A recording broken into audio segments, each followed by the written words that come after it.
কিন্তু তারপর অনেক সাহস নিয়ে এসে জবাব দেয়, আরে ঋষাব, সত্যি বলছি, ওর দিকে একবার তাকাও। তুমি ওর কথা বিশ্বাস করছো কেন? ওর অবস্থা দেখো, ওর পাশে দাঁড়াতেই আমার লজ্জা লাগছে। তুমি ভাবছো ও আমার স্বামী হতে পারে? হতে পারে ও দান চাইতে এসেছে, ওকে কিছু টাকা দাও আর বিদায় করো। এই লোকটা কখনোই আমার স্বামী হতে পারে না। শিবাম প্রথমবার দৃষ্টিকে শহরের হাসপাতালেই দেখেছিল, যখন সে তার মা মৃণালের চিকিৎসার জন্য সেখানে গিয়েছিল।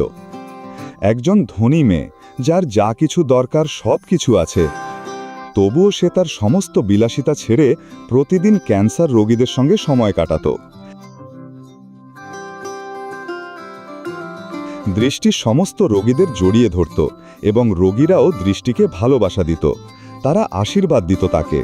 আর যখন শিবাম ওকে দেখেছিল, তখন তার উদারতা ওর হৃদয় ছুঁয়ে গিয়েছে। আমার কথা শোনো, না হলে মুখ ভেঙে দেব। এখান থেকে বেরিয়ে যাও। শিবম নিজের ভাগ্যের জন্য ভিতরে ভিতরে কাঁদছিল।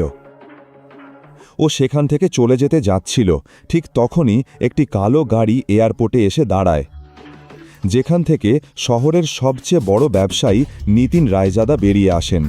তার চোখ সরাসরি শিবামের উপর পড়ে এবং ওকে দেখেই তিনি ওর দিকে দৌড়ে যান। শিভাম, আপনি? স্যার, আপনি আমাকে চিনতে পেরেছেন?